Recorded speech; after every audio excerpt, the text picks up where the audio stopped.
de volta com mais um episódio. O episódio que fecha o ano de 2023. Meu amigo Marcelo Vinícius, você estava achando que você já estava em 2024, mas você está enganado. O ano só começa a partir de agora. Ou, na verdade, no fim disso daqui tudo, na verdade, né? O tempo é uma ilusão, né? O tempo é um círculo plano, já dizia o Rush Cole, da primeira temporada de True Detective. Então, pra quem achava que o ano tinha começado, o ano só começa quando o anterior termina, o anterior só termina quando sai a nossa lista, é isso? Exatamente isso. Parabéns pela perspicácia e pela genialidade em explicar isso de maneira tão impressionante. Tá tudo bem contigo, cara? Pô, tô bem, melhor agora. Eu tive complicações de saúde nas últimas semanas, mas agora tô pronto pra outra. Mentira, não tô pronto pra outra. Vou me cuidar melhor mas tô zerado. Cara, a gente tá próximo ao Marcelo, sei lá, há relativamente pouco tempo, sei lá, um ano, talvez, e parece um looping desses acontecimentos na vida do Marcelo. Ele fala, não, agora eu tô de boa, vou me cuidar. Aí corta, dá 3 meses, tá todo fudido de novo. Não, vou me cuidar, vou me cuidar. Então, pô, Marcelo. Mas o ano de 2024 tá começando agora e a minha resolução de virada de ano, já que esse é o início de um novo ciclo, é me cuidar. Agora vai, porque resolução de ano novo é sagrada, né? Todo mundo cumpre, nunca dá errado. Dá. É verdade. E o ano só vai começar agora, né? Exatamente. Essa parte é muito importante, Cardoso. Então, feliz ano novo, cara, pra você. Feliz ano novo. Pô, espero que 2024 você tenha aí muitas realizações, né? A partir de agora, né? Pô, já tô tendo uma, Dan. Hoje estou completando 2 semanas de academia maromba, tomando whey protein, sentindo dor em absolutamente todas as partes do meu corpo, até aquelas que eu nem conhecia. Mas tô indo bem. Mas tá gostando, cara? Tô gostando, cara. Fico animado pra ir, cara. Eu tô acordando 7h30 da manhã pra ir pra academia. Você acredita nisso? Meu Deus. Cara, eu nunca vi uma pessoa viciar tão rápido em endorfina. Geralmente é ali pelo segundo mês, às vezes terceiro. Cara, eu penso em academia quando não tô na academia. Fico pensando, porra, vou ouvir meu Duna na hora que eu estiver levantando peso. Pô, muito bom. Incrível. Pô, mas aí você tá pensando no Duna ou você tá pensando na academia? Amigo, não importa. Não importa. Não importa, porque no final o resultado é o mesmo. É, exato. Ah, entendi. Esmaga que cresce, Dan. Se não postar, não pagou. É assim que funciona. Entendi. E você, Márcia, tá sendo um 2024... Quer dizer, não tá sendo porque tá começando agora, mas vai ser um 2024 maromba pra você também? Vai ser um ótimo 2024. Eu estou tentando seguir uma dieta. Olha aí. Falhei até então, mas como o ano não começou ainda, então não conta. Mas depois desse programa, tudo vai virar e eu e Cardoso vamos ser os maiores marombas desse podcast. Correto. Pô, muito bom. Márcia, todas as suas derrotas que aconteceram nesse limbo entre 2023 e agora, esse momento que finalmente começa 2024, não conta. Não conta. Passou. Cara, isso é reconfortante. Porra, deu uma paz de saber que esses 2 meses e meio não existiram. Não existiram. Perfeitamente isso. E você, Dan? Como é que você tá, Dan? Cara, eu tô animado pro ano de 2024 que vem aí, né? Porque ainda não começou. E eu tô vivendo uma vida de muitos card games, sabia disso, Cardoso? É, pelo que eu fiquei sabendo que agora você é pro player. Você é dos esportes agora. Não. E esportes não, eu sou dos card sports, se é que isso existe. Ah, assume logo, cara, que tu é pro player, cara. Que isso? Porque tá com vergonha? Pô, mas é porque eu não jogo card game digital, né? Até jogo, mas o que eu tô jogando é Magic. E é Magic físico. É um esporte analógico. Exato, o esporte papel. Então é iSports, que é Analog Sports. Mas isso não seria só esporte, não? Não, porque não tem esforço físico nenhum, né, caralho? Porra. Pô, xadrez tem, é esporte, por acaso? Não é? Tá nas Olimpíadas? Não tá. Claro que é, pô. Pra muita gente Não, é, ué. Tá nas Olimpíadas? Ainda não. Não, mas, pô... Ah, então. Questão de tempo, pô. A capoeira não tá nas Olimpíadas e é esporte. Pô, mas aí você tem um movimento de corpo, pô. No xadrez você não tem, você tem um movimento do cérebro. Vai dizer que o cérebro agora... Pô, enfim, discussão besta, vai.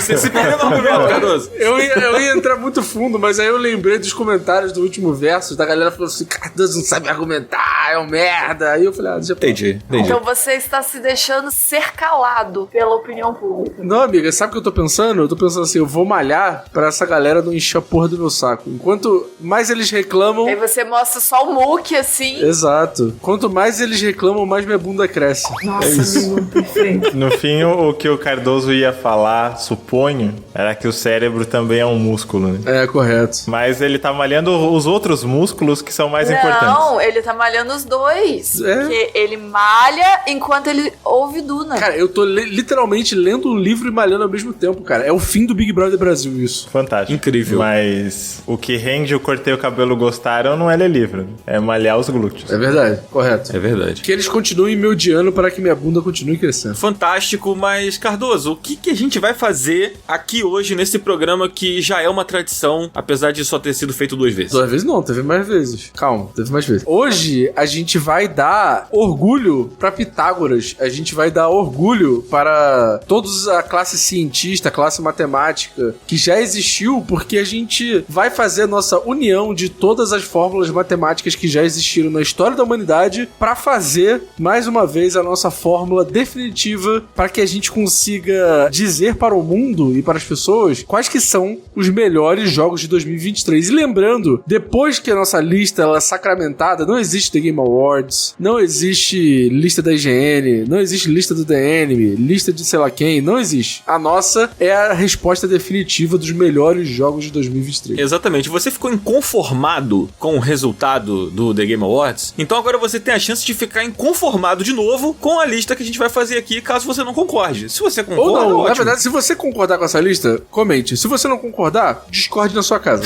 O problema é seu. Exato. E a gente não vai orgulhar só os matemáticos, né? Quem Cardoso falou aí? Arquimedes? Esqueci. Pitágoras. Pitágoras. Arquimedes. Arquimedes.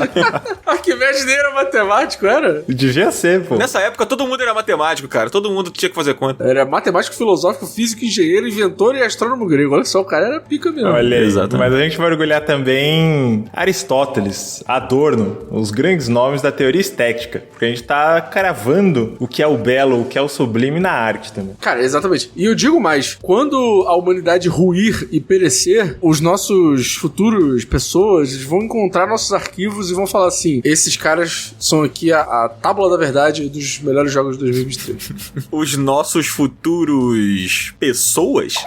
É porque eu não sei se vão ser pessoas, pode ser que eles sejam Harkonnen, pode ser que eles sejam Fremen, não sei, vão ser mistura de pessoas com vermes da areia, não sei. Fica aí a questão. Nem vai ter isso aí, pô. A gente tá a poucas semanas de uma guerra nuclear.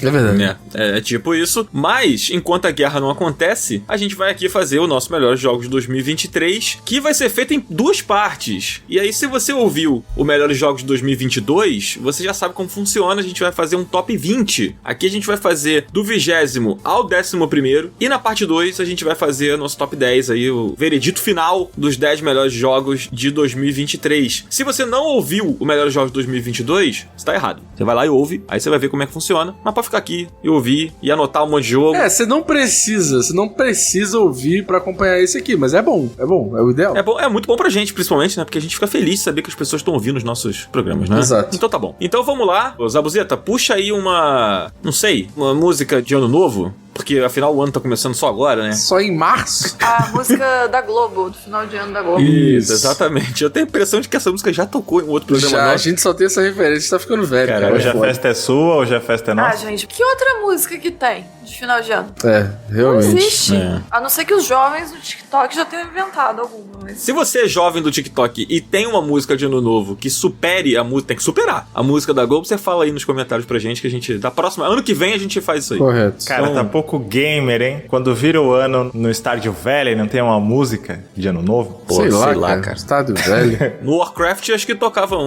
Vamos começar, pelo amor de Deus, gente. Vamos. Zabuzeta, puxa aí. Porra. Puxa, só puxa. É, isso, puxa.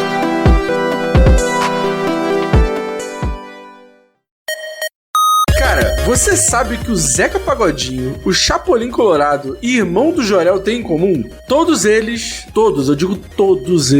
têm coleções assinadas exclusivas da nossa parceira Chico Rei. Pô, é muita moral, hein, mané? Olha só, você entra lá no site da Chico Rei, você encontra até mesmo um ensaio do Milton Nascimento, simplesmente Milton Nascimento, Absurdo. usando camisetas exclusivas com estampas dele mesmo. Cardoso, vem cá, tu usaria uma camiseta de você mesmo? Pô, de uma coleção da Chico Rei, com certeza usaria uma blusa minha, uma blusa com a cara do Marcelo, uma blusa com a cara da Márcia, eu usaria uma blusa com a cara de todo mundo. E vai muito além, hein? O site também tem canecas, sketchbooks, garrafas térmicas e até aventais. Eu que sou um grande fã de churrasco, eu acho que eu vou comprar um avental lá, né? Ou seja, opções pra todos os gostos e estilos. Então, cara, não fique de fora disso aí. Você que tá ouvindo, clica no link agora, imediatamente aqui na descrição desse episódio. E aí, cara, vai lá descobrir a Chico Rei, porque você vai com certeza achar itens que vão levar o seu gosto, tudo que faz parte do seu universo pro seu estilo do dia a dia. Então, clica aqui, não dá mole e vamos nessa. Valeu, Chico Rei! Valeu, Chico Rei!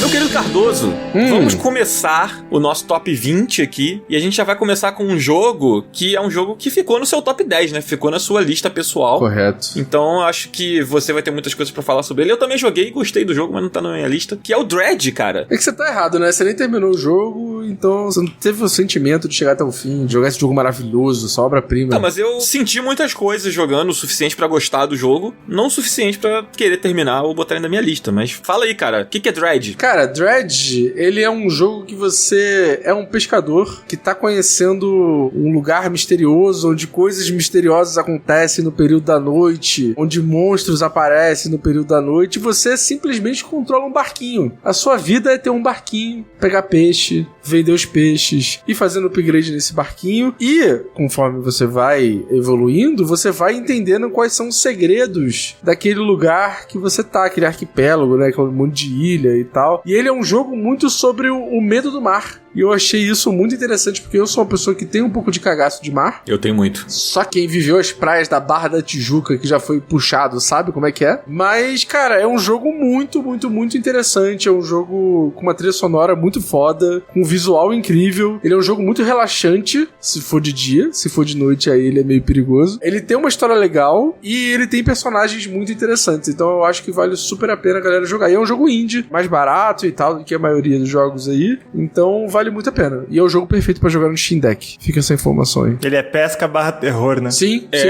Ele é pesca/terror. Cara, eu achei que eu não fosse conseguir jogar o Dread, porque primeiro que eu não sou muito fã de jogos de terror, e segundo que eu tenho muito medo do mar. Então eu pensei, cara, esse jogo não é pra mim. Aí eu lembro que a Raquel, nossa querida Raquel dos Jogos Grátis... Um beijo pra Raquel. Um beijo pra ela. Ela falou muito, cara, joga, é muito bom, não sei o que, é muito bom, papapá. E aí no final do ano, a nossa querida Nuvem, né, fez a boa aí e mandou uns joguinhos pra gente, né, Cardoso? Dentre eles, o Dread. Te amo, Nuvem. Muito obrigado, Nuvem. Obrigado, Nuvem. E aí eu joguei dele, falei, pô, vou dar uma chance aqui. Cara, eu joguei bastante dele até, eu não terminei porque tinham outros jogos, eu comecei a jogar um outro jogo que a gente vai falar aqui na lista também, que entrou na minha lista pessoal e que acabou me tirando um pouco do Dread, mas eu adoro o visual dos personagens, cara. É incrível. São umas ilustrações, assim, que parecem de livros de RPG, livros, assim, místicos, uma coisa meio... Não sei, é meio Lovecraft, né? Meio uma coisa... Eu não sei explicar exatamente o que é, mas é muito bonito, envolvente ali, aqueles personagens. Uhum. E o mistério é muito maneiro, né, cara? E é um medo que, beleza, às vezes tem uns monstros lá, mas ele passa por uma coisa muito do medo que tá na tua cabeça, sabe? É. E é muito legal, cara. É muito interessante, vale muito a pena. É, pelo que eu sei dele, ele parece flertar com horror cósmico, né? O Dan até falou de Lovecraft. Total. Aham. Eu acho que ele traz muito essa pegada. Sim. É super sobre isso, assim. Ele tem aquele lugar onde o jogo se passa, né? Tem essa parada que o Cardoso falou dos mistérios, desse arquipélago. Conforme você vai avançando, você vai achando personagens, né? E itens que vão explicando mais ou menos o que aconteceu ali. Tipo, por que começou aquela coisa. Porque tudo vem de uma névoa misteriosa, né? Que passou a trazer pro mar aquelas criaturas. E aí eu acho, eu não sei se o Cardoso concorda, acho que não, né? Mas eu acho que o mistério, ele perde um pouco a graça depois da segunda ilha, mais ou menos, assim. Quando você chega na terceira ilha ali, eu perdi um pouco... Eu acho que meio que eu já tinha descoberto, sabe, o que era, assim. E já tinha evoluído muito o meu barco. O que me fez não amar o Dread foi que ele deixa você evoluir o seu barco todo no início do jogo, se você quiser, né? Então, indo pra terceira ilha, eu já tava com o meu barco muito poderoso. Ah, mas é porque ele te solta, né, na parada, né? A ideia é que ele te solte. É. Mas eu acho que, tipo assim, o fato de você ir em algumas ilhas e a missão que você tem que fazer, você tem que ter certos equipamentos pro seu barco, já leva um pouco essa coisa da progressão, né? Tipo, você tem que ter esse equipamento específico aqui pra você continuar a missão da história nessa ilha. Sim. Aí eu acho que faz sentido, tá ligado? Aí eu acho que tem uma progressão aí. É uma coisa meio Zelda clássico, né? Tipo, aquela coisa Sim, dos itens sim. específicos pra lidar com áreas áreas específicas, né? Uhum. Ele tem essa vibe mesmo. O meu único lance é que eu fiquei tão forte que eu passei a não ter mais medo. Meu barco demorava muito pra quebrar e tal, aí eu acho que o clima me perdeu um pouquinho da metade pra frente, assim, do jogo, sabe? Entendi. Mas o início, principalmente, é muito fantástico, sabe? Se você adorar o looping do jogo, você provavelmente vai longe nele, né? Aham, justo. E aí, o que vem depois, cara? Nosso 19º. Cara, depois vi um jogo muito interessante chamado Viewfinder. Márcia, do que se trata Viewfinder? Então, Viewfinder é um jogo de... Caramba, jogos difíceis de explicar, né? Nossa, muito mesmo. É, jogos que mexem com ilusão de ótica. Eu joguei pouco Viewfinder, então não sou a melhor pessoa pra falar, né, de história, etc. Mas a mecânica do jogo, pra mim, é a coisa mais incrível, porque você tem uma câmera, um dispositivo, que você pode, tipo, tirar uma foto, você pega uma foto das coisas no ambiente e você posiciona isso na sua visão. E onde você solta aquela imagem, que era uma imagem, né, 2D, uma coisa plana, ela vira um ambiente que você pode entrar e interagir. Então a progressão do jogo, você vai colocando essas coisas em lugares que você quer acessar e aí você entra e interage e assim você vai chegando a outros lugares e vendo mais sobre a história do jogo dessa forma. É legal que ele tem uma pegada um pouco parecida com um portal, né? De utilizar essa abertura desse portal, dessa coisa que você faz criando a foto, pra que você consiga resolver puzzle, né? Que é basicamente um jogo de puzzle. É um jogo de puzzle. E ele vai ficando, tipo, cada vez mais complexo, mas ele tem um negócio que é legal, assim, sei lá, você tem que colocar 4 baterias num chãozinho assim que ele vai recarregar. E aí você tira 4 fotos da bateria que já tá lá, coloca isso aí no céu e aí vão cair 4 baterias pra você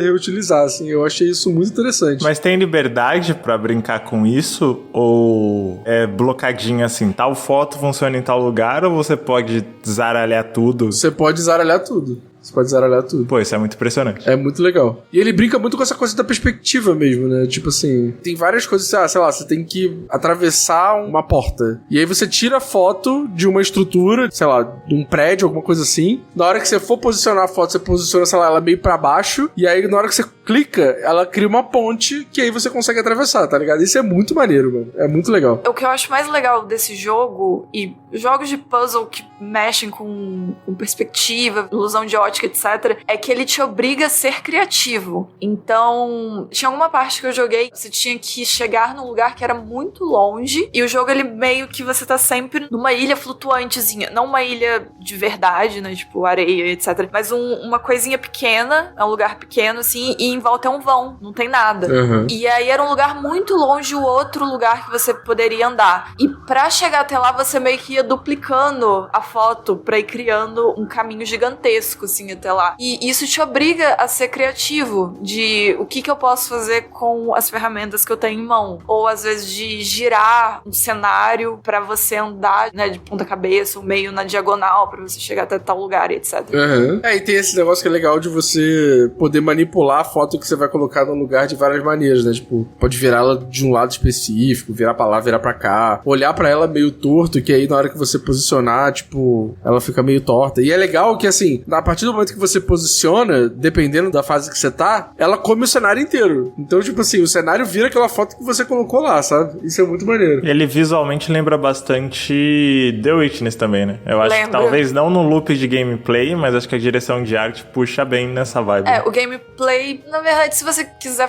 forçar um pouquinho, talvez teve uma inspiração de The Witness pra galera fazer esse, porque no The Witness tem os puzzles de ambiente, né? Que você precisa, sei lá, você tá de um ângulo específico da ilha e aí você vê umas coisas alinhadas e elas formam, né, aquele caminhozinho que você traça pra fazer os puzzles. Então tem algo disso no Viewfinder, de você, né, ter um olhar pra criar um ângulo específico pra posicionar as coisas e interagir com aquele ambiente. Tá na categoria, tanto esse puzzle que você citou de The Witness quanto o conceito todo de Viewfinder estão na categoria, meu Deus, como que programaram isso? Sim, Total. É exatamente isso. Eu não joguei, né? Mas eu fico vendo os vídeos e acho muito maluco como funciona. Daí, nosso 18º lugar é Tia, jogo que tá na lista da Márcia. Eu joguei também esse jogo. Não sei se o Cardoso chegou a jogar, não lembro. Eu joguei, mas não joguei muito, não. Mas joguei. Fala aí, Márcia, Tia. Gente, Tia... Nossa, gente, eu tô com a memória muito ruim hoje. Vocês me desculpem, eu vou precisar de auxílio. Mas eu lembro que... Eu não lembro o nome específico. Que Tia, eles pegam muita cultura de um povo. Você lembra, amigo, o nome da galera? Nossa, eu não lembro. Deixa eu ver aqui.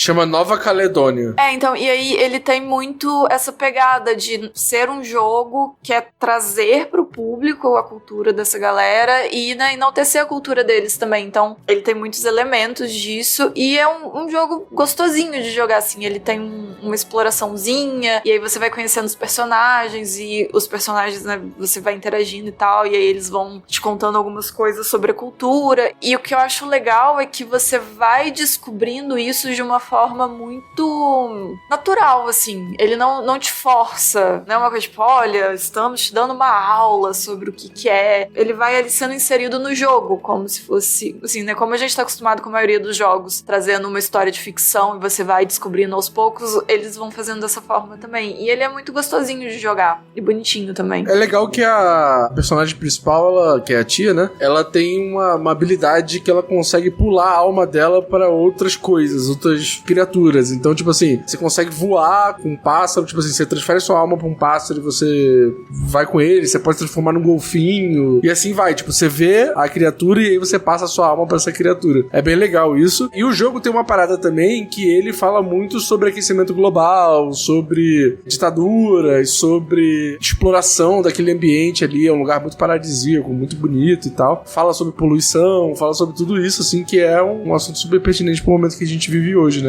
E o jogo também tem uma parada que eu gostei muito, que é a coisa de você tocar o ukulele. Você pode puxar o ukulele em qualquer momento e ficar tocando. Achei isso mó bonitinho. Lembra um pouco a mecânica do The Last of Us, com violão e tal. É bem legal. É muito maneiro. É bem parecido com Last of Us mesmo. E com acordes, né? Acho que dá pra tocar qualquer música ali. Dá pra tocar qualquer música. E o ukulele você pode, tipo, invocar animal, mudar clima, fazer algumas coisas, assim. É isso que eu ia falar. Eu joguei o Tia, eu confesso que eu não gostei muito do jogo, mas ele tem umas coisas muito interessantes que a que eu mais gosto é o lance da música, de você mudar o horário do dia e as passagens da história que são contadas nos momentos em que você toca a música também, né? Eu acho isso muito legal, assim, a forma como eles usam a música. Esse jogo ele bebe muito de Wind Waker, principalmente, né? Ele tem várias referências, até no barco que você usa. Pô, mas o barco é muito legal de controlar, né, inclusive. É bem legal. E o ukulele, ele nesse jogo, ele faz mais ou menos o que a varinha do Link faz no Wind Waker, né? Que é você afetar o mundo com o ukulele, assim. Eu acho que eles fazem um pouco mais, eles elevam mais o uso do ukulele no jogo do que no Zelda, mas as referências são muito presentes no jogo, assim. Essa parte eu acho muito legal, a parte musical. Mas, Dan, ele é um Breath of the Wild-like também, né? Ah, porque tem paraglider, né? Tem paraglider.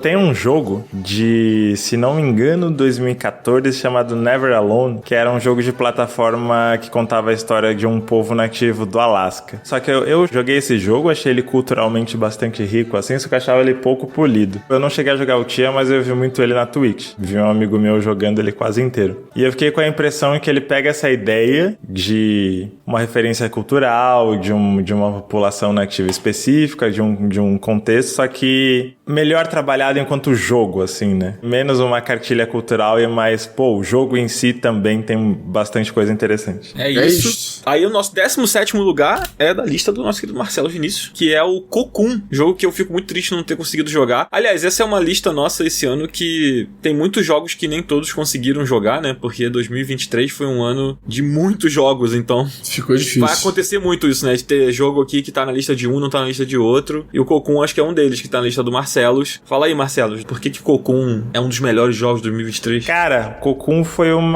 acho que foi a minha maior surpresa do ano. Mais até que Hi-Fi Rush. Porque o Hi-Fi Rush foi um lance de Drop Shadow, mas que você já... Depois que ele foi lançado, você... Pô, que ideia muito louca e tal. O Cocoon, ele não tava no meu radar. Eu sabia que as pessoas responsáveis por Limbo e Inside estavam trabalhando em um novo jogo. Só que ele não tava no meu radar, eu não tava acompanhando isso, não sabia quando ia sair. E ele já saiu direto no Game Pass. E ele chegou numa época que eu tava escrevendo bastante, jogando bastante coisa diferente, só que geralmente jogando, começando, tendo uma impressão e parando. E aí um grande amigo meu falou, cara, você tá com Game Pass, né? Pega Cocoon, que é muito a sua cara. E aí eu pensei, pronto, o jogo é maluco. E eu não consegui largar o Cocoon. Eu queria jogar só pra ter essa mesma impressão, né? Minha primeira impressão, talvez escrever alguma coisa e tal. E eu não consegui sair dele. Ele não lembra mecanicamente os outros dois dois jogos que não são do mesmo estúdio, mas são dos mesmos criadores, de Limbo e Inside, que eles eram jogos de plataforma meio sombrios, assim, né? Ele tem visão isométrica, ele é um puzzle muito mais colorido, muito mais vibrante do que você espera, só que ele tem alguma coisa na atmosfera dele, principalmente no design de som, que você fala, tá, são os mesmos caras. E ele trabalha muito com... Cara, sabe Fractal? Ou aquelas bonecas russas, Matroska, né? Que tem uma boneca menor dentro da outra e tal. Ele brinca muito com isso nos puzzles. Só que em vez de ser uma boneca dentro da outra, são áreas do jogo. Você tem orbes, né? Que você praticamente transporta áreas inteiras de exploração, de puzzle, pra dentro de outras. E faz cócegas no seu cérebro, assim. Você pensar em onde eu vou encaixar isso pra entrando nessa orbe eu estar em outra área, que eu preciso de levar um item daqui pra lá. E, pô, é muito criativo e ele faz coisas muito impressionantes com muito pouco. De fazer você pensar de novas maneiras, né? Porque eu acho que a gente tava falando de Viewfinder, jogo de puzzle. Eu acho que o maior mérito de um jogo pra chamar sua atenção, pra ficar marcado, Portal tá aí como exemplo, né? Fazer você pensar de uma maneira que você não pensaria antes. Propor uma coisa e falar, ó, é isso aqui. Eu acho que o Cocoon faz muito isso com essas orbes de mundos dentro de mundos dentro de mundos, e eu não esperava que eu ia engajar tanto, não esperava que eu ia achar tão genial, e foi, pra mim, uma das experiências mais marcantes, né? De, pô, minha vida parou por alguns dias pra viver em função de Cocoon. Não sei se mais alguém daí jogou. Eu não joguei, cara. Também não, cara. Eu cheguei até a baixar ele no Game Pass, mas ele saiu no meio de um turbilhão de lançamentos, né? Foi aquela reta final do ano. 2023, o ano inteiro foi um turbilhão. Pô, mas ele saiu entre Final Fantasy, Alan Wake, Assassin's Creed, Mario... Ele saiu ali, no meio do olho do furacão de que foi 2023, né? Mas eu tô devendo muito ele. Eu gosto muito do Inside e do Limbo. Pelo que eu vi de gameplay, dá pra entender que ele é outra proposta, né? E até pelo que você falou agora também. Mas ele tá na minha lista aqui de pendências pra jogar. Ele tá no Game Pass ainda?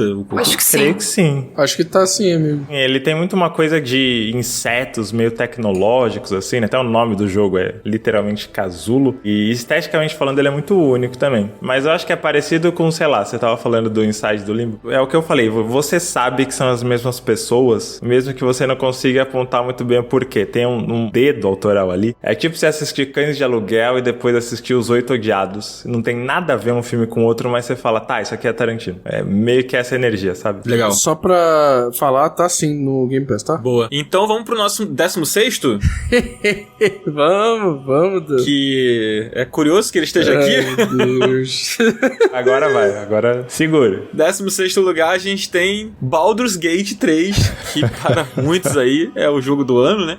Em alguns outros lugares aí, mas aqui ele está apenas em 16º lugar. Acho que só eu joguei o Baldur's Gate, né? O Cardoso jogou um pouco, mas não curtiu, né? A experiência. Não. Cara, eu já imaginava que ele não fosse estar no nosso top 10, porque eu sei que tanto a Márcia quanto o Marcelo não iam jogar e o Cardoso não curte muito, mas na minha lista pessoal ele é o meu 6º colocado. Foi um ano muito difícil, né? Pro Baldur's Gate ter ficado em 6º na minha lista, foi um ano muito complicado. Baldur's Gate era um dos meus jogos mais aguardados pra jogar em 2023, ele ficou em Early Access durante muito tempo, até finalmente lançar, chegar nos consoles e entregar a experiência final, né? A experiência final que ainda tá sendo customizada, eles ainda estão lançando atualizações, ainda estão colocando conteúdos novos e tudo mais. Acho que eu falei muito do Baldur's Gate ao longo do ano, então não gostaria de repetir tudo que eu falei. Fora que foi um jogo muito visado, né? Então, tipo assim, existem muitos conteúdos sobre isso, né? A gente quer dar mais visibilidade para as outras coisas do ano. Assim, o meu lance é por que ele tá aqui, assim, por que ele entra na minha lista e, por consequência, por que ele acabou entrando no nosso top 20. Eu acho que, assim, a gente viu nos últimos anos muitos RPGs saindo. Os RPGs, eles se tornaram tão influentes, assim, na indústria, que jogos que não eram RPG começaram a incluir elementos de RPG porque era meio que uma demanda, assim, né? Tipo, cara, não basta mais você ter só uma árvore de habilidades, você tem que ter opções de customizar a sua roupa, suas armas, você tem que mudar a aparência do seu personagem, mesmo que seja um personagem pré-criado. Poxa, se eu puder trocar o cabelo dele, se eu puder trocar a barba dele, se eu puder trocar a roupa que ele tá usando, vai ser legal, vai ser interessante. Tudo isso são elementos que vêm do RPG, e quando você fala de RPG, normalmente é muito difícil que você não pense em D&D, e por consequência, quando você fala em jogo de videogame, o Dungeons & Dragons Baldur's Gate, né, que é o clássico lá de PC. Então esse jogo, ele tinha toda uma responsabilidade de sair, de trazer a marca, né, que tipo, foi colocada na mão dos caras da Larian pra desenvolver, após muitos anos sem ter nenhum Baldur's Gate. E a pergunta que se fazia, eu me lembro quando o jogo ganhou data, eu me lembro do Cardoso falando num programa que a gente fez, assim, acho que o Coelho tava nesse programa na época também, e falou parecido, que era tipo, cara, mas o que esperar desse jogo, assim, tipo, será que ele vai ser bom? Será que ele não vai ser bom? Porque é um gênero que se tornou muito nichado, esse estilo de RPG, que é esse RPG, uma vibe meio point and click, né, e um combate muito tático, com turno e tudo mais, um jogo muito denso. Será que as pessoas vão se interessar? Será que as pessoas vão gostar desse tipo de jogo hoje, como gostavam na época que ele era tão importante? E, cara, surpreendeu pra caramba.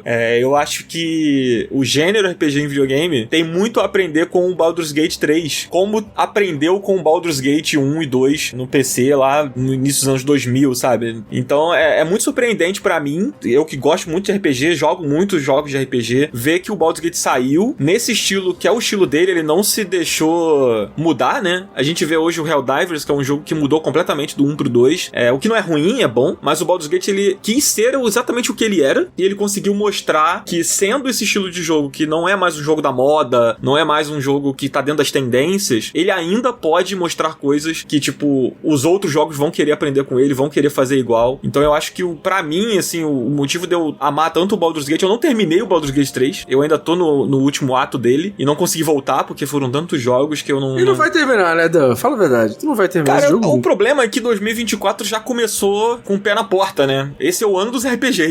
Tipo, eu já joguei o Yakuza lá, o Like a Dragon Infinite Wealth, aí eu tô jogando Final Fantasy, aí vem Dragon's Dogma, teve o Persona que eu nem encostei, e vai ter mais RPG pra caramba ao longo do ano, então é muito difícil você jogar vários RPGs, ainda mais tão longos, né? E o Baldur's Gate é um jogo muito longo. Então, acho que pra quem gosta de RPG, assim, não jogou ainda o Baldur's Gate, pô, tem um monte de lista aí que botou ele em primeiro lugar, você já deve ter ouvido falar do jogo, mas eu acho que ele tá na minha lista pessoal e eu gostei tanto dele pelo impacto que eu acho que ele causa pro gênero e pra indústria também, sabe? Pô, eu lembro dos devs falando que, tipo, não tem como a gente fazer nos nossos jogos o que o Baldur's Gate fez no jogo deles, de tantos detalhes, tanta profundidade nos personagens e nas quests, né? Pessoas meio que se desculpando, tipo assim, cara, não adianta esperar que a gente vai fazer isso porque a gente não vai, sabe? Tipo, e a régua subiu tanto que se todo mundo for esperar que todos os RPGs vão ter a mesma profundidade de detalhes do Baldur's Gate, as pessoas vão acabar se decepcionando, sabe? E isso é muito, muito interessante, assim, muito forte. Eu acho que tem outra pergunta, o Dan levantou a bola, né, do porquê que está na lista. Uma dúvida que eu tenho, que é mais pra mim e pra Márcia, assim, é se teria potencial de estar na nossa lista, né? Porque eu acho que o Cardoso jogou e não engajou tanto assim. Mas é o que você falou, né? Ele tava em primeiro em várias listas. Tem outros jogos, principalmente na parte 2, que são jogos que eu penso, pô, se eu tivesse jogado, acho que estaria alto na minha lista. E eu não sinto isso com o Baldur's Gate. Acho que eventualmente vou ter a oportunidade de jogar, né? Sei lá,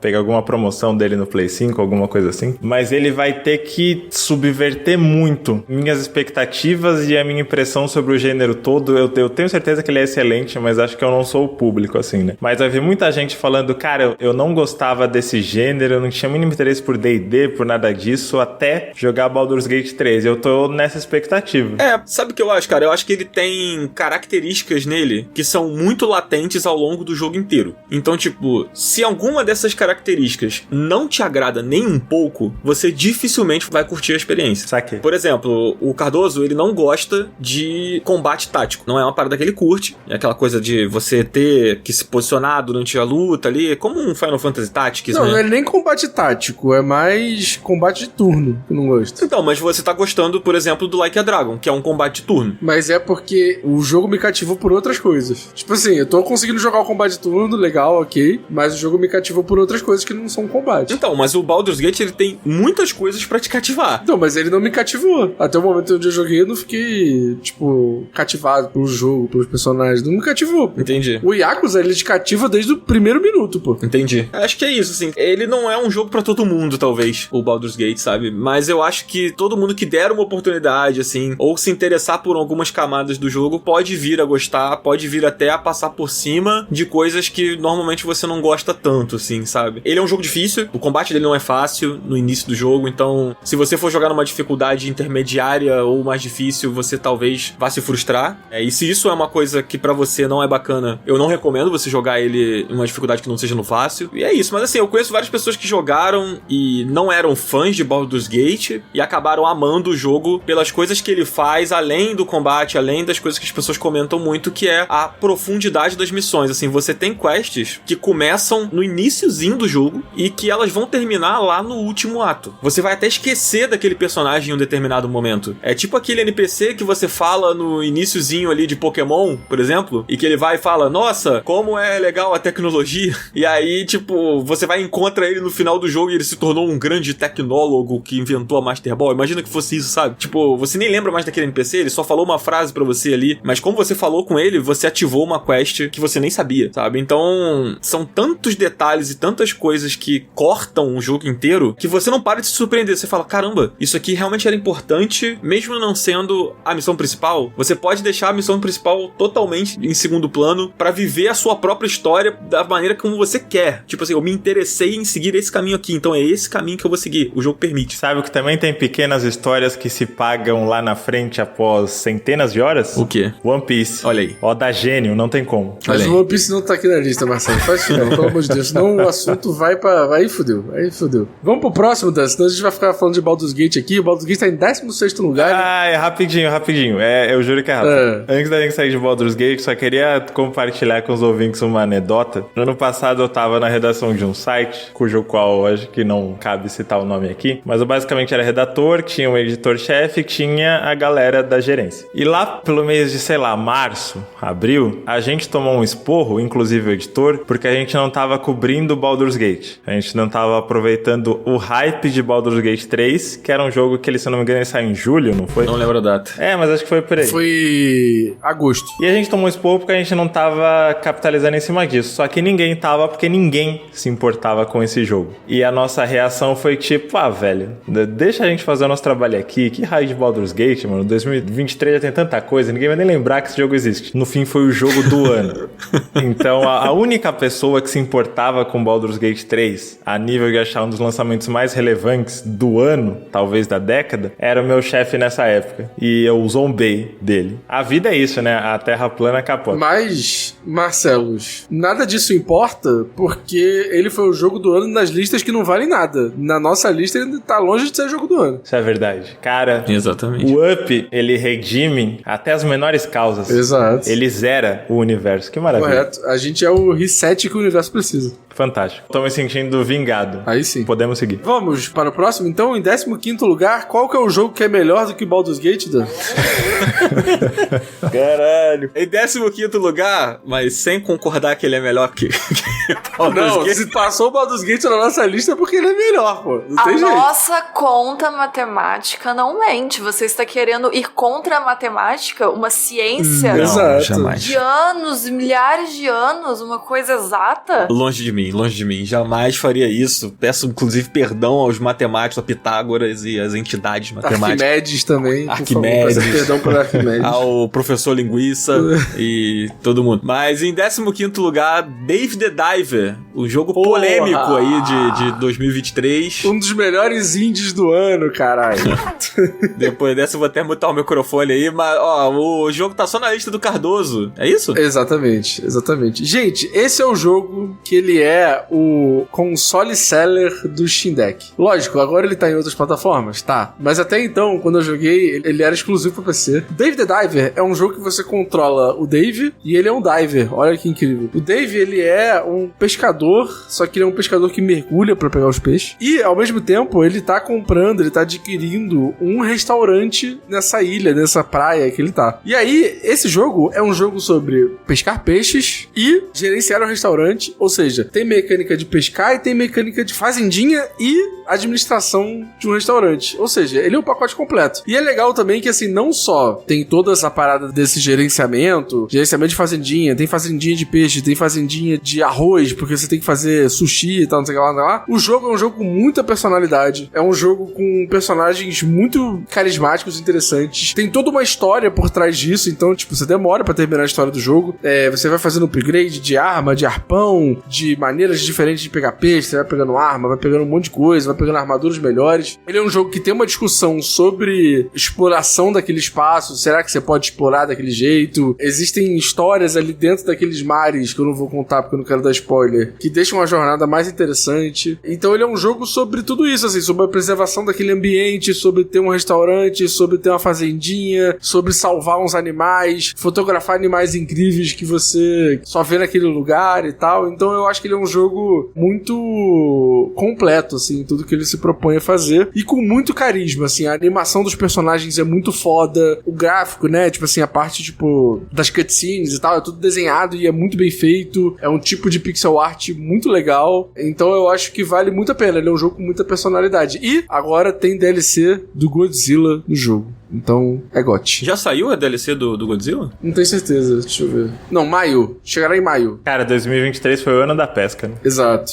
exato. Perfeito. O David the Diver, ele tem um lance de ter aqueles jogos com looping de gameplay relaxante, né? Eu vi muitas pessoas falando sobre isso, sobre ele ser viciante. Aham. Você ficar dentro dele, aí você vai, aí você pesca, aí você volta no restaurante, aí você faz não sei o que, aí você vai, não sei É porque as runs da pesca são relativamente curtas, então, tipo, você fala, vou aqui, sei lá, tô no banco, aí tô na fila do banco, aí eu faço uma runzinha rapidinha, sabe? Aham. É um looping que lembra um pouquinho do Dread, talvez, né? Porque o Dread, ele tem a coisa do dia e noite, né? É, mais ou menos, mas o Dread, tipo assim, é mundo aberto, né? E aí é um pouco mais longo, eu acho. É, sim.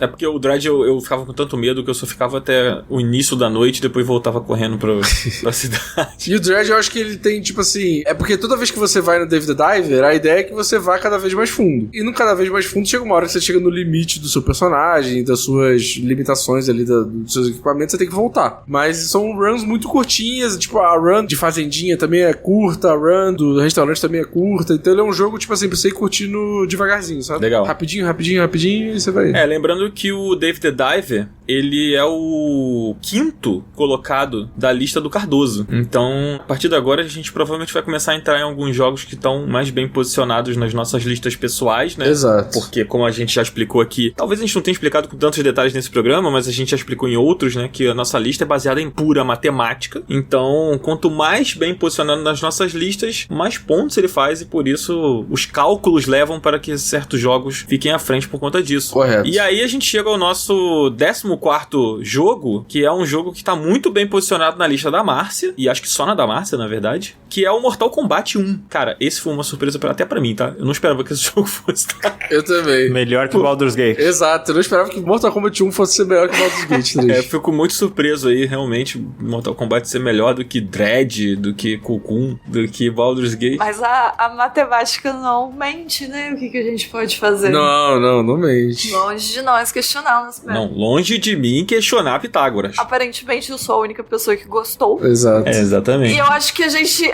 não precisa nem falar muito, mas é Mortal Kombat de novo. Sim. E eu gosto porque eu gosto de Mortal Kombat. E é isso. É isso, essa é a minha defesa desse jogo. Caralho. Então é isso, galera. Esse foi o 14º colocado. Eu tenho uma pergunta. Ih, fudeu. Aí fudeu, Marcelo. Você tem certeza que você tem pergunta, Marcelo? Tem certeza, cara? Pelo amor de Deus. Fala aí, Marcelo. Qual que é a pergunta? Mortal Kombat 1, é que eu não sei se a Márcia jogou e tem essa memória forte, mas o Mortal Kombat 1 é melhor que o 11? Ai, Marcelo, pergunta difícil. O 11 é o que é antes desse? É. O que acontece no 11? No 11, a gente encontra lá a deusa do tempo, a crônica, e aí tudo vai pro caralho, e aí reseta tudo no 1. Tá, acho que são coisas diferentes. É porque, assim, eu acho que a questão do Mortal Kombat é um jogo que você não leva a sério. Tipo, não tem como levar a sério. Então, esse é um jogo de não levar a sério mais ainda, sabe? Então, é tipo assim, você só senta ali e aperta o botão. E aí tem uma história que é idiota. E aí é isso. E eu gosto. Pô, devia estar no subtítulo do jogo, igual Tropa de Elite 2, o inimigo agora é outro, Mortal Kombat 1 levando menos a sério ainda. Isso, eu acho que ia ser perfeito. Perfeição. Mas sabe que eu acho essa uma visão muito interessante? Porque eu acho curioso que as pessoas se apegam muito à história do Mortal Kombat, né? Porque a história no jogo, ela é bem feita, né? É legal você acompanhar o modo história ali. Os personagens, os diálogos. O modo história é o grande bagulho do Mortal Kombat, né? A real é essa. Mas ao mesmo tempo não é, né? Ah, não, é sim, pô. Não, amigo, não. Eu acho que não. Eu acho que a história tá ali só pra fazer um jogo novo e eles inventarem que é por causa disso. Mas eu acho que é a parada que diferencia o Mortal Kombat dos outros jogos de luta. E é por isso que eles vendem tanto isso, entendeu? Mas eu não acho que...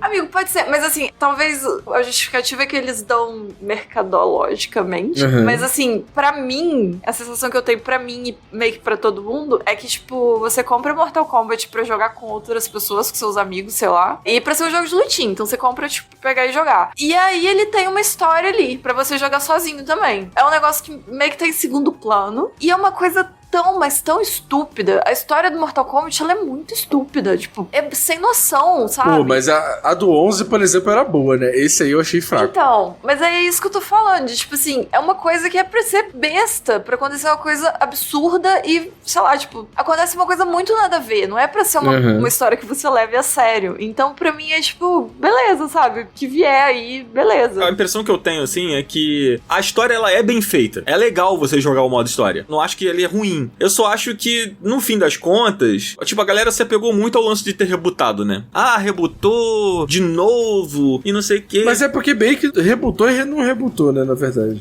Mas assim, não é que rebutou, ele meio que apaga tudo que tinha acontecido antes, né? Tipo assim, faz parte da cronologia, mas apaga a história. É porque ele entrou na parada de multiverso, aí fudeu tudo.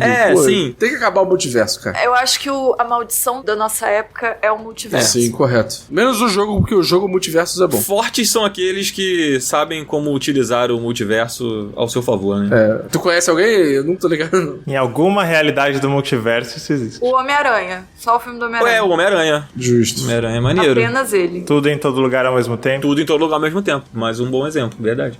Não tenho mais nenhum. Acabou aí. Tá bom. Vamos pro próximo, então? Vamos pro Ou próximo. vocês querem comentar mais alguma coisa? Não sei, Márcia, quer falar mais alguma coisa do Mortal Kombat? Não, gente, já tinha acabado há 10 minutos atrás. Vocês que puxaram.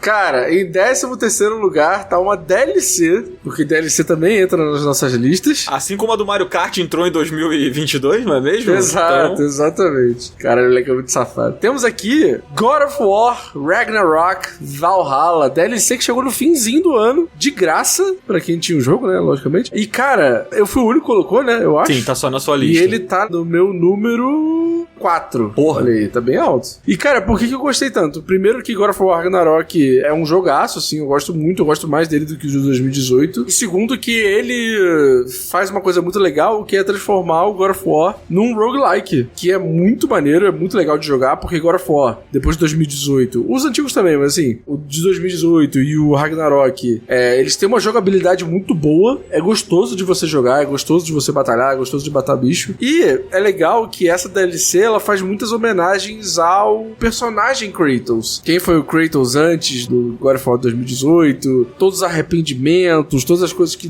botam ele pra baixo. Assim, ele meio que é uma maneira do personagem olhar pra dentro, assim. E como todos os God of War desde 2018 foram assim, eu acho que ele é um complemento muito incrível pra toda essa jornada desse herói de se entender o que ele fez de errado, entender como ele foi ruim no passado e mudar isso, sabe? E eu acho que essa DLC veio aí pra reforçar isso e, pô, é muito legal que é uma DLC gratuita, né? Então, tipo, todo mundo que tem um jogo pode jogar. E, cara, é bem gostoso de jogar e de batalhar e de reviver um pouco esse jogo que é tão gostoso que é o God of War Ragnarok. Eu adorei, assim, a DLC, achei muito foda. O lance dela ser grátis pega muito, né, cara? Porque, tudo bem que o jogo não é barato, a gente sabe, né? Assim, você tem que ter o jogo. Mas pra quem jogou o jogo lá na época, ou pegou depois mesmo, ou pra pessoas tipo o Marcelos, por exemplo, que pegaram PlayStation 5 há pouco tempo e de repente estão só jogando esses jogos agora, né? Não que ele seja exclusivo do PS5, mas enfim, você revigorar o jogo, né, cara? Você traz ele de volta com um conteúdo bem diferente do conteúdo padrão, né? Ele não é só uma DLC de conteúdo, ele é um outro jogo dentro do jogo. Exatamente.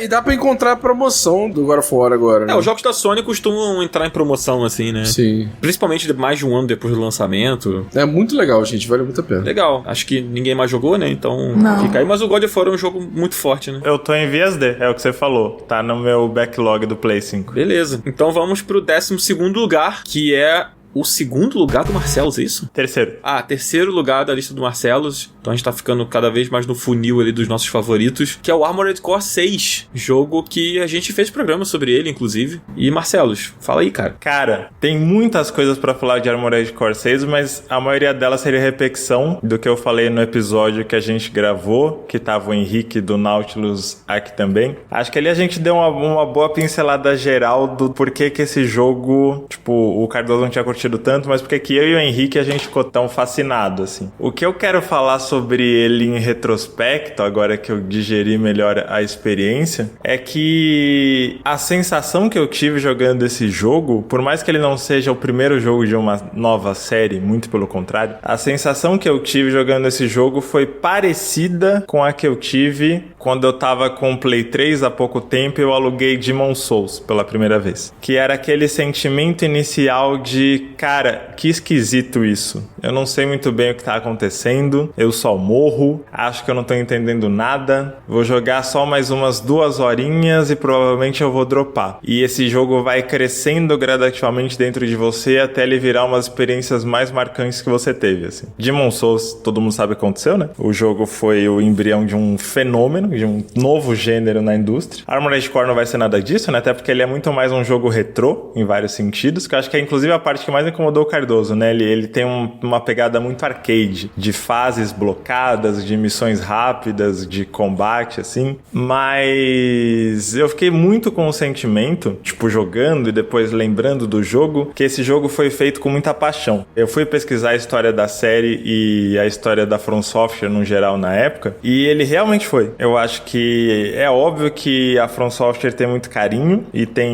muita atenção aos detalhes, tem muita dedicação nos projetos, e eu jamais diria que, por exemplo, Elden Ring foi feito de má vontade. Muito pelo contrário, pô. Mas o que eu quero defender aqui é que Elden Ring e Dark Souls e até Sekiro são os jogos que pagam as contas. São jogos que a From vira e fala, gente, a festa de fim de ano com garrafas de Green Label tá garantida. O Armored Core eu acho que é o jogo que eles queriam fazer, ponto. Não sei se vai vender, não sei se faz sucesso, não sei se tem público, mas uma parte da equipe fez esse jogo com muito tesão. Tem até uma entrevista do Miyazaki, né, que ele trabalhou no Armored Core 4, quando o jogo foi anunciado ainda em 2022, ele deu uma entrevista falando, cara, eu tô com inveja, porque eu não tô envolvido no 6, mas eu tô com inveja da equipe que tá. Eu acho que a galera se divertiu muito e fez um jogo que é aquela série que ela já existia antes, que visivelmente a equipe ama. Tipo, a From ama Armored Core, não é o que paga as contas da From hoje em dia, mas Elden Ring e Dark Souls cresceram tanto pra eles se darem um luxo de investir uma grana pesada no que uma boa parte da equipe queria fazer e adora fazer. Eu acho que esse jogo me cativou tanto por isso, porque ele transparece isso no jogo, sabe? E tem uma parada também, né, que o estúdio, ele alcançou um patamar de nome mesmo, assim, né, das pessoas que não fazem ideia do que é Armored Core, decidirem dar uma chance só porque é da From, hoje, né, porque as pessoas, elas criaram uma idolatria com a From Software por causa do Souls, né, e lá atrás eu acho que não existiria, sei lá, acho que boa parte das pessoas que deram uma chance agora pro Armored Core sem conhecer o jogo, jamais daria uma chance pro jogo lá atrás, sabe? Então acho que isso também é um incentivo pra eles apostarem, né? Dedicarem uma parte do seu orçamento, do seu time pra fazer o jogo, né? Tanto que ninguém dava a mínima, né?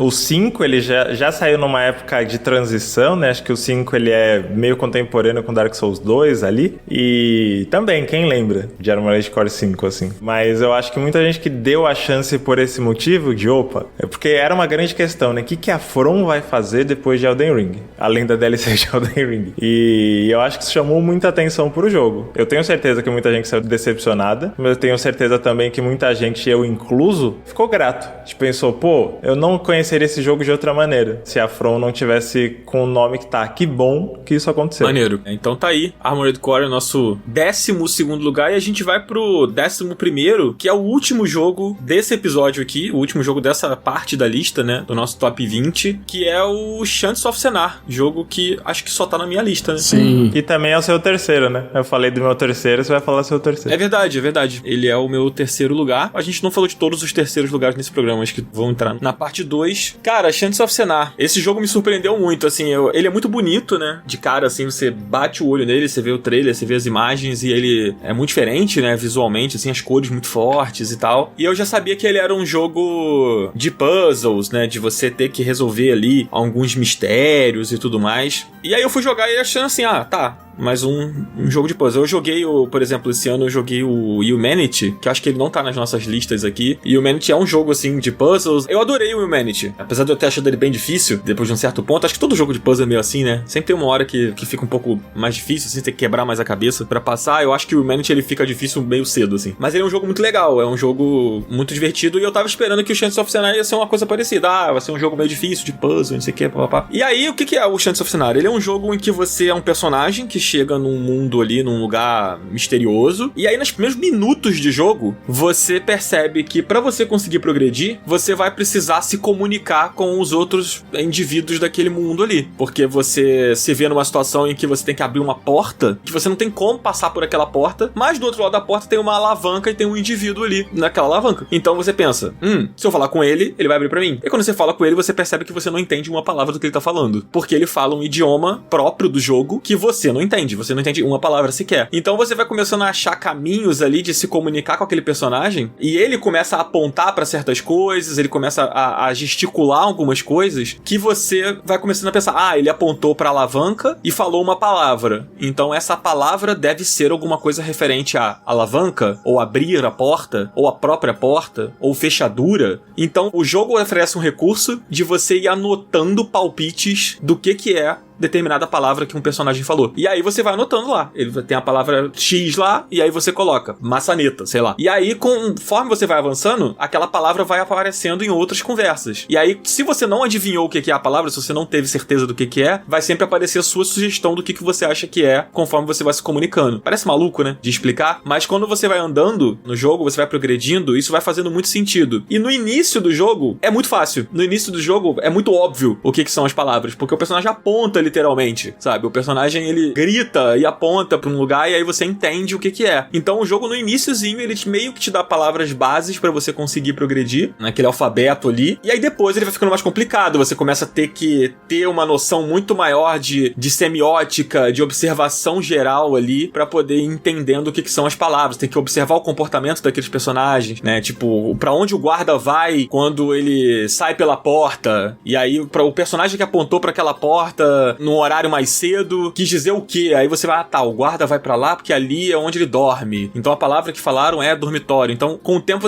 ele vai ficando mais difícil. Mas qual é o mais brilhante? É que ele tem vários alfabetos. Conforme você termina uma área do jogo, você vai pra uma nova área e é um novo alfabeto que você vai ter que aprender. São novas palavras. Só que você já dominou um alfabeto daquele mundo. Então, você vai achando escrituras que vão, traduzindo as coisas pra outros idiomas e aí você vai aprendendo novas palavras e assim o jogo vai avançando e avançando e avançando e avançando. Cara, eu amei Shanties of Scenaria, assim, eu fiquei viciado, eu não conseguia parar de jogar, eu joguei horas dele. Teve um final de semana que eu comecei a jogar ele de manhã e eu só fui parar de jogar ele no outro dia. Eu só parei pra comer e pra tomar banho, sabe? E como ele é difícil, né? Às vezes você passa uma hora ali num lugar sem conseguir descobrir uma palavra sequer. Só que você fica viciado no fluxo do jogo, em como os personagens têm vida, personalidades, histórias. Cara, é muito incrível, assim, sei que vocês não jogaram, e quem tá ouvindo, se não jogou e ficou confuso, dê uma chance, porque é muito envolvente. Conforme você vai aprendendo as palavras, você vai se sentindo um gênio quando você descobre uma frase assim, cara, caraca, eu não acredito que eu acertei o que esse cara tava falando pra mim, sem fazer ideia do que ele tava querendo dizer, sabe? É muito legal, muito fascinante, cara. Eu recomendo muito, é um jogo muito inteligente, muito bonito. Os puzzles são divertidos também de fazer, conforme você vai aprendendo as palavras. Cara, enfim, é muito incrível. Eu quase coloquei o Shanties of Scenaria no meu top 2 aqui. Ele só não ficou porque não teve como. Mais pra frente eu vou falar. Você teve que fazer anotação em cadernos físicos? Não, porque o próprio jogo te dá isso, sabe? Parte da mecânica, parte da ideia do jogo é você anotar. Então, no próprio jogo, você anota. Entendeu? Tipo assim, você vê uma palavra, você anota o que você acha que ela é. Aí, mais pra frente, quando você vê essa palavra em um outro lugar, num mural, num quadro, num livro, um outro personagem falando ela, a sua anotação aparece pra você. Então, é mais fácil você anotar no próprio jogo do que anotar num papel, sabe? Isso é parte da ideia dele, assim. Ele te motiva a palpitar, sabe? Tipo, chute o que você acha que é isso aqui, sabe? E aí, se você acerta de primeira, maravilhoso. Se você não acerta, você vai com o tempo percebendo, cara, não é isso aqui, acho que o que eu chutei não tá fazendo muito sentido. Até você aprender com o próprio jogo, né? Ele não é um jogo só de chute, ele vai te dando as palavras, ele vai te dando as respostas conforme você vai avançando, né? Mas no início é muito sobre você usar a sua percepção e a sua interpretação daquele lugar, daqueles personagens, daquelas coisas ali. E é legal porque o idioma, ele conta muito sobre as palavras, né? As coisas, os dizeres, a forma como aqueles personagens se comunicam, é muito sobre a cultura de cada área do jogo. Então é muito impressionante você pensar que o cara que fez esse jogo, ele pensou em 4 sociedades com culturas próprias, com palavras próprias, com formas de você conjugar aquelas palavras diferentes. No início você percebe que o idioma é meio 1 para 1, assim. Se você pega uma palavra, você vai montando a frase, né? Tipo, eu gosto de, você vai montando a frase. Aí depois você chega numa outra parte do jogo que você percebe que os personagens são meio Yoda, tá ligado? Tipo, eles não falam as palavras da maneira como a gente fala, sabe? Na ordem normal, assim, eles mudam a conjugação, aí vai pro pretérito do futuro, do não sei o quê. Aí o jogo começa a dar nó na sua cabeça, sabe? Quando isso acontece. Mas é muito inteligente você ver o jogo funcionando, sabe?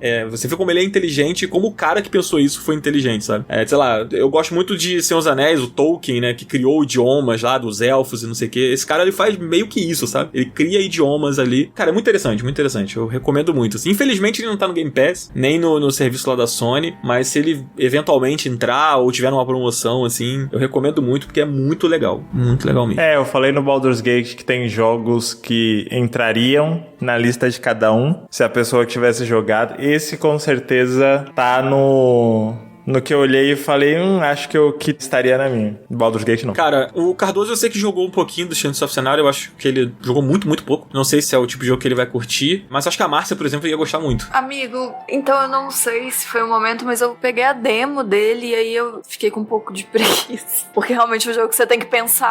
Isso e aí eu acho que eu não tava nesse momento. Tem isso, né? Se você não tá muito afim do desafio que ele propõe, ele não vai clicar, assim, mas eu acho que o lance dele é quando você começa a progredir, sabe? Tipo assim, você tá ali jogar 1 hora do jogo, você vai progredir bastante, porque no início do jogo é tranquilo de progredir. E aí, se você gostar da sensação que ele te dá quando você vai progredindo, você vai embora, sabe? Aí você vai jogar o jogo inteiro. Mas se você não tiver muito afim, não tiver muito pilhado pra encarar o desafio dele, assim, ele depois de um tempo ele vai ficando meio difícil, sabe? Eu vi umas pessoas falando que ele é o Dark Souls do Duolingo, depois de um tempo, mas não acho ele tão difícil assim, tá? Dark Souls do Duolingo? Pelo amor de Deus. Cara! É o Duolingo Souls, assim. Porque depois de um tempo, foi o que eu falei, os alfabetos vão ficando mais difíceis, né? E aí, realmente, ele fica meio difícil. Mas aí, se você chegou até lá, dá aquela sensação de, porra, se eu conseguir aprender 2 alfabetos aqui, eu vou aprender o terceiro, cara. Tem que aprender, sabe? É legal, assim. E o jogo, ele tem várias alegorias interessantes, com Torre de Babel, coisas assim. É legal. Se você entrar na pira, você vai gostar do jogo. Acho que é isso, gente. Falei pra caralho do Shadows of Cenário, que eu amei muito o jogo. Eu tinha muita coisa. Eu não falei sobre ele em nenhum programa, né? Mas é um jogo sobre falar também. É um jogo sobre falar. Então é isto. É isso, gente. Acho que esse foi o nosso início aqui dos melhores jogos de 2023, né, Cardoso? Exatamente. A gente falou do 20 ao 11º. A gente tem algumas menções honrosas aqui, que eu acho que vale a gente dar uma passada, que são jogos que alguns ficaram nas nossas listas pessoais e acabaram não entrando aqui. Outros não couberam nas nossas listas pessoais, talvez, e a gente não comentou. Marcelo, você quer falar sobre alguma menção honrosa sua? Ou algumas? Cara, o único que eu sei que ficou pelo caminho porque 2023 foi bruto, e eu acho que, apesar da gente estar incluindo remakes, né, eles chegam um pouco atrás, mas eu fiquei muito feliz no ano passado pelo remake de Metroid Prime, porque eu tinha rejogado ele, se não me engano, em 2022. Tava fresco na minha memória e eu fiquei muito impressionado com... Ele nem sequer foi tratado como um remake, né? Ele foi tratado como um remaster, mas ele faz tanta coisa, principalmente no sentido de levar o Switch ao limite, visualmente falando, o que eles fizeram com as texturas, o que eles fizeram com os cenários, com a ambientação, com iluminação, pra fazer um Shadow Drop no meio de um direct, chamando de remaster, assim, eu acho até... Não sei se é um excesso de humildade, é só desdém mesmo, mas eu achei muito incrível, e é um jogo que merecia muito esse tipo de tratamento pra chegar pra uma nova geração, que é basicamente isso. Brabo. E você, Cardoso, tem alguma menção honrosa que você queira comentar? É só falar e deixar no ar, assim, que Starfield foi um jogo que eu gostei muito ano passado e não entrou na lista, mas tá tudo bem. Tá tudo bem. A nossa novela das 9 jogável. Exatamente. Cara, eu separei 3 menções honrosas, mas eu vou passar muito breve, tá? A primeira foi o... Cara, na verdade ela não é nem um jogo, ela é um chefe que tem no Remnant 2, que, cara, é um chefe que ele é literalmente um mapa. Ele é um labirinto. Um labirinto que vai se formando em volta de você. Você tem que ir andando por ele pra poder achar a parte que você tem que acertar e tal. Cara, é uma das melhores boss fights que eu já vi num jogo, assim. É muito inteligente, muito bem feito, muito impressionante. Esse é um jogo bem legal, é um jogo bem difícil, assim, mas ele tem co-op, então se você tiver um amigo e tal, se eu não me engano, ele tá no Game Pass, e eu acho que ele tá no serviço da Sony também. Da hora. Então se você tem um amigo pra jogar, cara, pô, pega, joga em co-op, assim. Eu não zerei esse jogo, mas eu fui até essa fight, depois joguei um pouquinho mais, e é muito legal. Muito maneiro mesmo, assim, é uma luta que, pra mim, valeu a experiência com o jogo ter jogado essa luta. As outras 2 menções é o Long, que é um jogo que eu joguei nas férias de final de ano, joguei ele com um amigo, e é muito divertido. É um jogo que passou muito por baixo do radar da galera, porque, enfim, muitos jogos e tal. Mas aí tá saindo agora o Ronin, né? O Rise of the Ronin. Que é do mesmo time do Long, do Nioh, né? E tal. E o Long, ele tem ideias muito maneiras de tratar um Souls-like ali, que eu acho que eles podem levar pra próximos jogos. Não sei se vão ter conceitos dele no Ronin, mas é muito legal. Inclusive, eu acho que ele faz uma coisa que a From Software tem uma dificuldade de fazer, que é tornar o cooperativo do jogo mais funcional, assim. Eu acho que às vezes você tá jogando lá o Dark Souls, aí, pô, não consigo invocar um amigo meu aqui nessa área, porque sei lá o quê. Aí você não sabe por que você não consegue. Ah, eu vou avançar um pouco. Ah, agora eu tô conseguindo invocar você aqui. Tipo, no Long é muito fácil. Você invoca a hora que você quiser, menos no meio da boss fight, assim. Então, é muito funcional, muito legal. Acho que fica de lição, hein. E o último é o Return to Castlevania, cara, que ficou na minha lista até o momento da gente gravar aqui, eu troquei. Mas é a DLC do Dead Cells, que é incrível. Pra quem gosta de Castlevania e gosta de Dead Cells, porra, se não jogou, tá dando muito mole, cara. É uma homenagem muito linda dos caras pro Castlevania, que é uma das grandes influências do Dead Cells, assim. Então, deu a volta a parada, né? Eles lançaram um jogo influenciado por Castlevania e fizeram uma DLC de Castlevania dentro do Dead Cells. Muito Pô, maneiro. isso tudo era porque você ia só passar rapidinho, ia só falar rápido, né? Entendi. Pô, desculpa, eu não consigo. Muito tempo sem gravar, né? Poxa. Tá com saudade, né, cara? Tô com saudade de falar. É isso, vamos pro Up Indica? Dá tempo? Rapidinho? Up Indica Flash? Vamos lá. Começa aí tu, já que tu tá feliz, animado e contente. Porra, eu quero indicar o filme do ano, cara, o FOT. Não importa todos os filmes que forem sair esse ano, o filme do ano já saiu. E talvez seja um dos maiores filmes de ficção científica da história do cinema, cara. Tô hypado sim, e vou no cinema assistir de novo esse final de semana, que é Duna 2, cara. Filme novo aí do Denis Villeneuve, com um elenco absurdo, com o Timothée Chevrolet fazendo um papel maneiro, com ele atuando bem, porque na parte 1 eu não acho que ele atuou tão bem, mas na parte 2 a atuação dele é absurda. Cara, se você gosta de ficção científica, se você gostou da parte 1, se você não gostou da parte 1, assiste a parte 1 e vai no cinema assistir a parte 2. Eu sou o cara mais chato do mundo com esse negócio de, tem que ir no cinema assistir. Eu quero mais ver o Christopher Nolan, sei lá, no meu celular. Mas, o Duna parte 2, cara, vá assistir na melhor sala possível. Se puder, assiste no IMAX, porque a escala do filme é, tipo, absurda. O filme é fantástico, o roteiro é foda, os momentos de ação são incríveis, a fotografia é absurda, nem se fala. E, cara, eu tô tão hypado que eu comprei todos os audiobooks de Duna e tô ouvindo tudo e tô muito hypado. Foi muito foda. Esse filme é muito foda. Na academia, vale lembrar. Na academia, exatamente. Bom demais. E você, Marcelo, o que você tem pra indicar hoje, cara? Cara, eu vou fazer a indicação mais inusitada de 2024, esse ano que tá começando hoje, que é kart. Simplesmente, quem acompanha o Instagram do Up provavelmente soube que eu participei do Mario Day, o dia do Mario, cortesia da nuvem, que simplesmente meteram a gente numa pista de kart, de verdade, um Mario Kart da vida real, assim. E eu nunca tinha andado de kart, eu não tenho carteira de motorista, eu não tenho nem interesse pelo assunto, eu nunca consegui ver mais do que 30 segundos de uma corrida de Fórmula 1. Cara, tinha um termo pra assinar de responsabilidade, né, que você entrega, que era basicamente, pô, se vira aí, se morrer, morreu. Caralho. Como era de graça, tava eu e a Letícia, vocês devem conhecer, Alexia Mota. Tava eu e a Letícia assim, e aí, vamos? Vamos. Beleza. Eu falei, de graça, né? Quando que eu vou ter outra oportunidade dessa? E aí você entrega lá, você põe o macacão, recebe umas instruções que são assustadoras, de, gente, não tem cinto de segurança, sua grande segurança é cravar a a mão no volante, travar a musculatura do braço, assim, e eu, pô, quê? E aí eu tava meio tenso, né? Porque o capacete ficava subindo da minha cabeça por conta do meu cabelo, e eu tava meio que tentando achar um jeito de deixar ele confortável. Minha perna era muito grande pro kart, e fora todas as outras questões de nenhuma noção de direção, assim, eu falei, pô, agora eu já tô aqui, né? Mas por que eu me meti nesse bagulho? E é maravilhoso. É bizarramente maravilhoso, assim. Tudo que eu tinha de impressão Mario Kart é uma mentirada. Já chega por aí. Nada daquilo existe. Não tem casco vermelho, você não pula pra dar drift, não tem hover que te deixa de ponta cabeça. Então isso foi invenção dos caras. Mario Kart é tudo computador. O kart de verdade é relaxante. Eu achei muito relaxante. É tipo, por conta do capacete, do barulho do motor, ficar um silêncio muito grande, que é você com você mesmo. Você meio que consegue ouvir sua respiração se você prestar atenção. E era uma pista aberta, né? Então batia o sol, de fundo tinha o gramado, umas árvores assim. Pô, é um silêncio que eu achei muito gostoso. Claro, tem um momento que não é você com você mesmo, que a galera faz merda na pista e você bate. Desculpa, Gegé Pinheiro. Coitado. Pela nossa colisão, mas todo o resto eu achei muito, muito, muito relaxante. Faria de novo se não fosse um zaralhão de reais no meio da estrada fora de São Paulo. Incrível.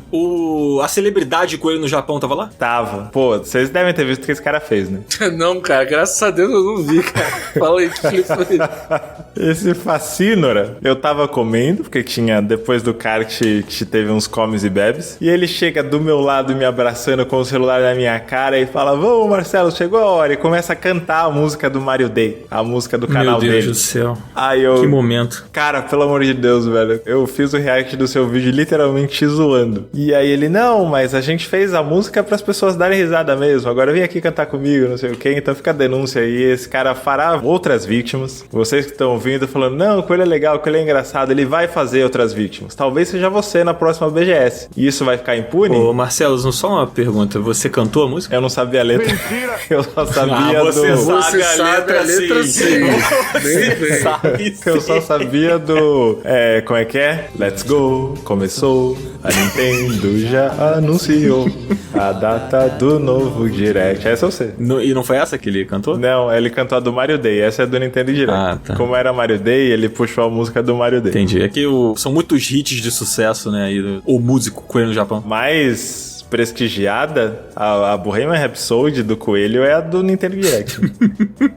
Entendi. Mas então, Márcia, o que você tem pra indicar hoje? Então, aproveitando, né, que o Oscar foi esse final de semana, do dia que a gente tá gravando aqui, eu vou indicar um filme que pra mim é quem ganhou o melhor filme, no meu coração ganhou o melhor filme, que é Vidas Passadas, completamente esnobado no Oscar, um absurdo. Caraca, não ganhou nada, né, coitado. Mas eu acho que ele é um filme muito, muito incrível, que todo mundo devia ver, e eu acho que ele é um dos melhores filmes mesmo, porque ele é um filme muito simples. Ele não tem cenários gigantescos, uma produção gigantesca, figurino extrapolando, etc. Ele é um filme muito simples, mas ele é muito tocante também. Então, sei lá, eu assisti, eu fiquei uma semana digerindo, e aí eu quis assistir de novo, e aí fiquei digerindo de novo. Ele é um filme que te pega no sentimento mesmo. Então, fica aí minha indicação de Vidas Passadas. Por favor, assistam Vidas Passadas. E você, Dan, o que você tem pra indicar? Cara, eu vou fazer uma indicação aqui, que é uma meta-indicação, não sei. Eu vou indicar o nosso episódio que a gente fez aqui, foi um episódio que a gente fez no ano passado, que é o episódio Disque Up número 1, episódio sobre pirataria. E por que eu tô indicando esse episódio? Porque nesse episódio a gente fala um pouco sobre a história, né, dos videogames aqui no Brasil, sobre o quanto a pirataria foi importante pros videogames existirem aqui, e isso passa por desde consoles modificados, cartuchos modificados, futuramente esses cartões tipo R4, né, do DS, que são cartões com múltiplos jogos, e em paralelo a tudo isso, né, muitas pessoas tiveram acesso aos videogames graças à emulação, assunto que ficou muito latente aí na internet nas últimas semanas por conta da queda do emulador do Nintendo Switch lá, né, o Yuzu, graças ao processo lá da Nintendo. É Yuzu? É Yuzu, não é? Eu falo Yuzu. Yuzu? Minha vida é uma mentira. Não sei, posso estar falando errado, mas a discussão ganhou muita força na internet por conta disso, né, e não entrando no mérito legal da coisa aqui, se a Nintendo tá certa ou errada, se a empresa responsável Uma pastilha.